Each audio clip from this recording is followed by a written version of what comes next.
কালের কণ্ঠ থেকে আজকের সংবাদ। আসসালামু আলাইকুম রহমতুল্লাহ ওবরাকাতুহু।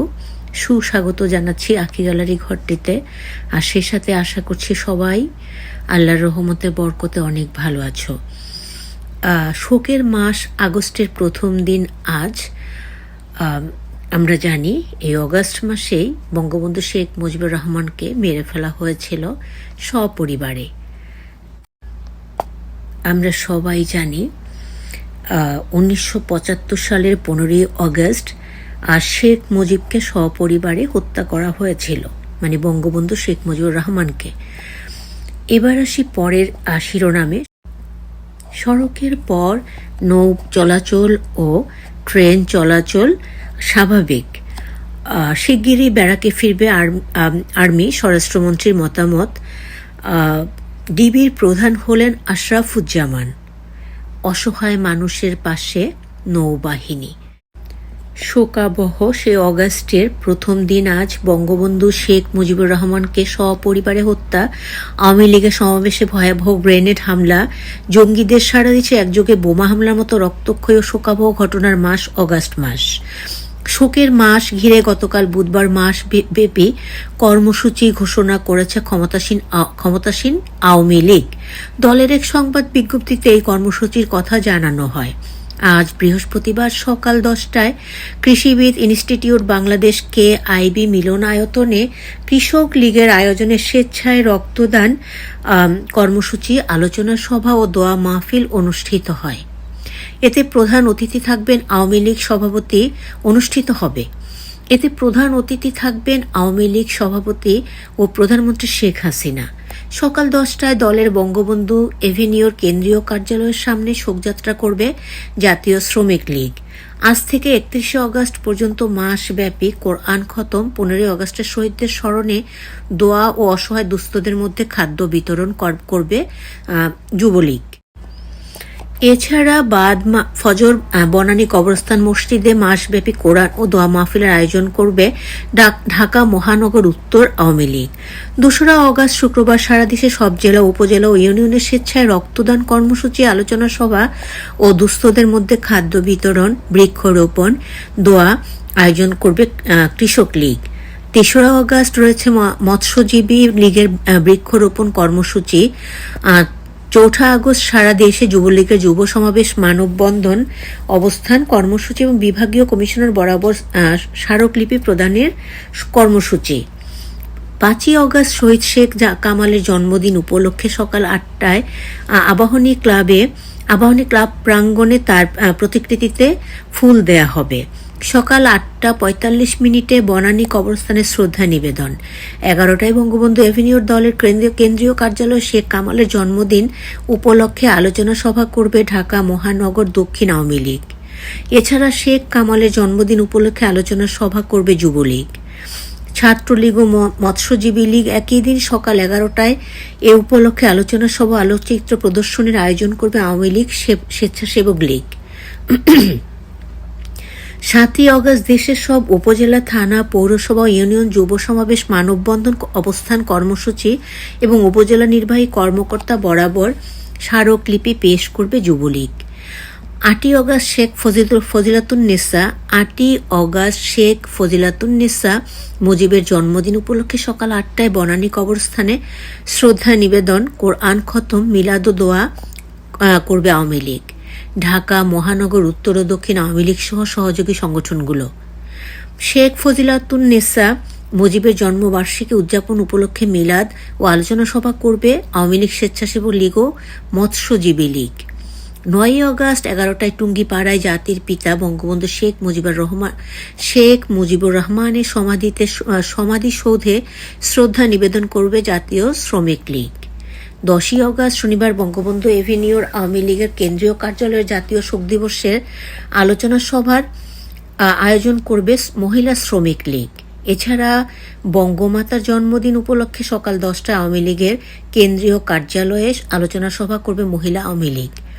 সংবাদ বিজ্ঞপ্তিতে 31শে জুলাই পর্যন্ত নানা কর্মসূচি ঘোষণা করা হয়েছে। তবে কর্মসূচির তারিখ, স্থান ও সময় পরিবর্তন হতে পারে বলে জানানো হয়েছে।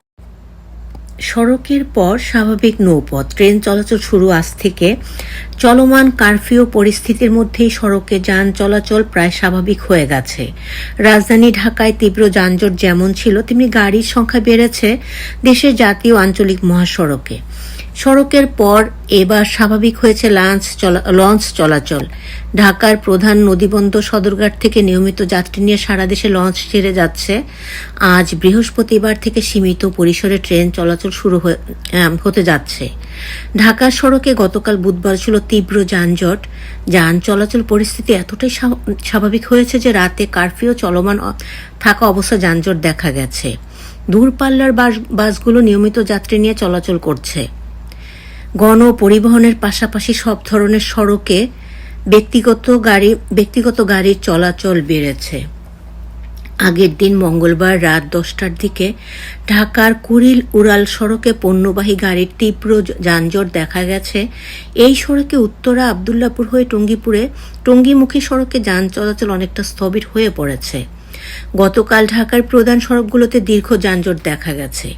বিশেষ করে অফিস ছুটির পর যানজট বেড়ে যায়। এদিকে স্বাভাবিক হতে শুরু করেছে লঞ্চ চলাচল। প্রথমে কারফিউ শিথিল থাকার সময় লঞ্চ চললেও এখন পুরোদমে লঞ্চ চলাচল শুরু হয়ে গেছে। শুরুতে ঢাকা থেকে চাঁদপুর, ইলিশা ও সরিষর পর্যন্ত লঞ্চ চলেছে।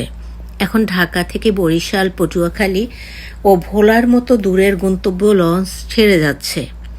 ফিরতি পথেও ঢাকায় যাত্রী নিয়ে লঞ্চ ঘাটে ভিড়ছে। বাংলাদেশ আভ্যন্তরীণ নৌ চলাচল যাত্রী পরিবহন সংস্থার সভাপতি আবুল কালাম খান কালের কণ্ঠকে বলেন, এই মুহূর্তে লঞ্চ স্বাভাবিক আছে। কয়েকদিন ধরেই ঢাকা থেকে লম্বা দূরত্বে যাত্রী পরিবহন শুরু হয়েছে। যাত্রীরা এখন আগের মতোই স্বাভাবিক সময়সূচিতে লঞ্চ ভ্রমণ করতে পারবে। দিনরাত সবসময় লঞ্চ পাওয়া যাবে। টানা 13 দিন যাত্রী পরিবহন বন্ধ রেখে আজ থেকে সীমিত পরিসরে, এখানে আজকে প্রায় 100 ডিগ্রি গরম, মানে সবকিছু মিলিয়ে আসলে ভীষণ ভীষণ ভীষণ কষ্ট। বাট আলহামদুলিল্লাহ, যদিও আপাতত শুধু লোকাল ও কমিউটার ট্রেন চালানো হবে। ট্রেন চলাচলকে কেন্দ্র করে গতকাল দেশের বিভিন্ন স্টেশন ধোয়া মোছা সহ পরিষ্কার পরিচ্ছন্ন করতে দেখা যায়। ঢাকা সহ এক জেলা থেকে অন্য জেলায় ট্রেন চলাচল করবে, তবে আন্তনগর ট্রেন চলাচল বন্ধ থাকছে। ও আন্তনগর ট্রেন চালানোর বিষয়ে এখনও সিদ্ধান্ত নেয়নি রেলপথ মন্ত্রণালয়। ডিবির প্রধান হলেন আশরাফুজ্জামান। ঢাকা মহানগর গোয়েন্দা ডিবি পুলিশের প্রধান হিসেবে পদায়ন করা হয়েছে আশরাফুজ্জামানকে। তিনি ডিএমপির অতিরিক্ত কমিশনার হিসেবে লজিস্টিক, ফিন্যান্স অ্যান্ড প্রকিউরমেন্টের দায়িত্বে ছিলেন। বুধবার 31 জুলাই ডিএমপি কমিশনার হাবিবুর রহমান স্বাক্ষরিত এক আদেশে পদায়ন করা হয়। একই আদেশে ডিবি প্রধান হারুনুর রশিদকে বদলি করা হয়েছে। তাকে ডিএমপির অতিরিক্ত কমিশনার অর্থাৎ ক্রাইম হিসেবে নিয়োগ করা হয়েছে। আশরাফুজ্জামান BCS 17 ব্যাচের কর্মকর্তা।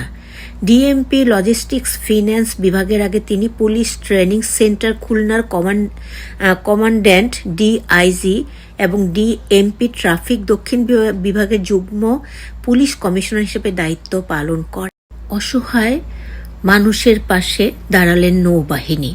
দেশব্যাপী উদ্বুদ্ধ পরিস্থিতিতে দরিদ্র নিম্ন আয়ের মানুষের পাশে দাঁড়িয়েছে বাংলাদেশ নৌবাহিনী। প্রধানমন্ত্রী শেখ হাসিনার আহ্বানে সাড়া দিয়ে গত 27 জুলাই থেকে বাংলাদেশ নৌবাহিনীর পরিবার কল্যাণ সংঘের তত্ত্বাবধানে নিম্ন আয়ের মানুষের মাঝে খাদ্য সামগ্রী বিতরণ কার্যক্রম চলমান রয়েছে। এরই ধারাবাহিকতায় ঢাকা, চট্টগ্রাম ও খুলনা নৌ অঞ্চলের বিভিন্ন জেলা উপজেলায় প্রতিদিন কয়েক হাজার পরিবারের মাঝে খাদ্য সামগ্রী বিতরণ করা হচ্ছে। বিষয়টি নিশ্চিত করেন আন্তঃবাহিনী জনসংযোগ পরিদপ্তর অর্থাৎ আইএসপিআর জানায়, অসহায় মানুষের মাঝে সরবরাহ করা হচ্ছে চাল, ডাল, আটা, তেল সহ নিত্য প্রয়োজনীয় দ্রব্যাদি।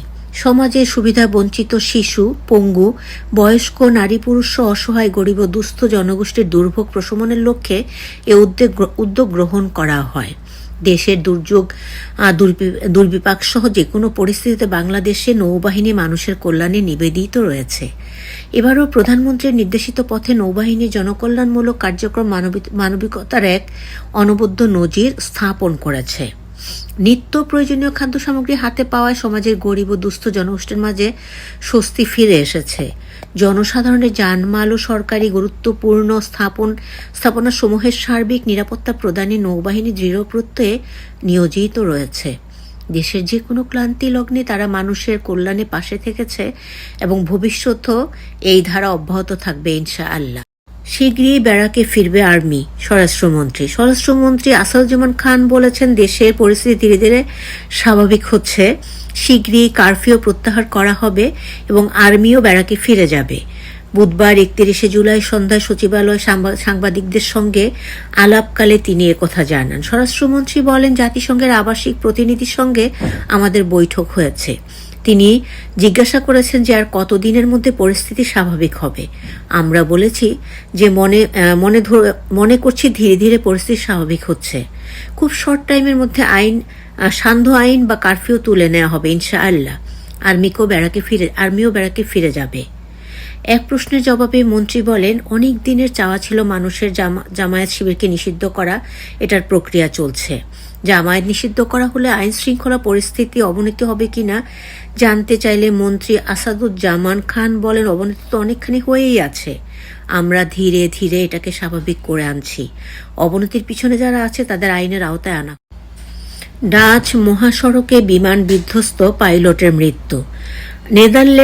নেদারল্যান্ডসে একটি মহাসড়কে বুধবার একটি ছোট বিমান বিধ্বস্ত হয়। এতে পাইলট নিহত হন এবং 2 লেনের রাস্তা জুড়ে ধ্বংসাবশেষ ছড়িয়ে পড়ে। ডাচ জরুরি সংস্থাগুলোর বরাত দিয়ে এএফপি এক প্রতিবেদনে তথ্য জানিয়েছে। প্রতিবেদন থেকে জানা যায়, রটারডাম থেকে প্রায় 60 কিলোমিটার দক্ষিণে ব্রেডা শহরের কাছে স্থানীয় সময় দুপুর 1:15টায় দুর্ঘটনাটি ঘটে। জরুরি সংস্থা তাদের ওয়েবসাইট বলেছে, ব্রেডা থেকে রুজেন্ডালের দিকে সড়কে একটি বিমান বিধ্বস্ত হয়েছে। বিমানের ধরন প্রকাশ না করে তারা আরও বলেছে, দুর্ভাগ্যবশত পাইলট মারা গেছেন। বিমানটিতে একমাত্র তিনিই ছিলেন। পোস্ট করা ছবিগুলোতে মহাসড়কে পুড়ে যাওয়া বিমানের ধ্বংসাবশেষ পাওয়া যায়। রাস্তায় উভয় দিক থেকে যান চলাচল বন্ধ করে দেওয়া হয়েছিল। গণমাধ্যমটির তথ্য অনুসারে সাম্প্রতিক সময়ের সবচেয়ে খারাপ বিমান দুর্ঘটনাগুলোর মধ্যে এটি নেদারল্যান্ডের 2009 সালে ঘটেছিল। তখন তুর্কি এয়ারলাইন্সের একটি যাত্রীবাহী বিমান শিফল বিমানবন্দরের কাছে বিধ্বস্ত হয়েছিল। দুর্ঘটনায় 9 জন নিহত, 80 জনের বেশি আহত হয়েছিল। এছাড়া 1992 সালে একটি ইসরায়েলি এল আল বোয়িং 747 শিফল থেকে উড্ডয়মানের কিছুক্ষণ পরেই আমস্টারডামের বিজলমার্মির আশেপাশে একটি আবাসিক ব্লকে বিধ্বস্ত হয়ে 43 জন নিহত হন। অত্যন্ত দুঃখজনক খবর। বেলারুশে সেই জার্মান তরুণের মৃত্যুদণ্ড মওকুফ। রাষ্ট্রীয় টিভিতে ক্ষমা চাওয়ার ভিডিও প্রচারের 1 সপ্তাহের মাথায় জার্মান তরুণের মৃত্যুদণ্ড মওকুফের ভূমিকা রাখলেন বেলারুশের প্রেসিডেন্ট আলেকজান্ডার লুকাশেঙ্কো। বেলারুশের রাষ্ট্রীয় গণমাধ্যম মঙ্গলবার জানায়, প্রেসিডেন্ট লুকাশেঙ্কো মৃত্যুদণ্ডপ্রাপ্ত জার্মান নাগরিক রিকো ক্রেগারকে ক্ষমা করার সিদ্ধান্ত নিয়েছেন। জুন মাসে সন্ত্রাসবাদ সহ বিভিন্ন অভিযোগে তাকে মৃত্যুদণ্ড দেওয়া হয়েছিল। প্রেসিডেন্ট লুকাশেঙ্কোর প্রেস বিভাগ জানিয়েছে, তিনি এই সিদ্ধান্ত নেওয়ার আগে সব পরিস্থিতি খতিয়ে দেখেছেন। পরে জার্মান পররাষ্ট্র মন্ত্রণালয়ের পক্ষ থেকে এক মুখপাত্র নিশ্চিত করেন, বেলারুশে এক জার্মান নাগরিকের সাজা মওকুফ হয়েছে। বার্তা সংস্থা রয়টার্সকে তিনি বলেন, এই খবর স্বস্তি নিয়ে এসেছে। প্রতিদিনের মতো গুরুত্বপূর্ণ খবরগুলো নিয়ে আমি আখি গ্যালারি তোমাদের সাথে এতক্ষণ ধরে ছিলাম। আমি সাধারণ একজন মানুষ, সে সাধারণ মানুষের জায়গায় দাঁড়িয়েই সবার প্রতি বিনীত অনুরোধ করছি, প্লিজ কেউ কাউকে উস্কিয়ে দিয়ে রাস্তায় নামিয়ে দিও না। যার যায় সে বোঝে তার কি যায়। তাই শান্তিপূর্ণ পরিবেশে ছোট্ট এই জীবনটাকে উপভোগ করার চেষ্টা করো সবাই। ভালো মন্দ সমাজে থাকবেই, কিন্তু এই যে অকালে যারা প্রাণ হারায় তাদের পরিবারের কথা একবার ভাবো, তাদের জীবনের কথা একবার ভাবো। ওগুলো ভিডিওগুলো দেখতেই পারি না, এতটাই কষ্ট হয়। তাই সবাইকেই এই অনুরোধগুলো বারবার করি।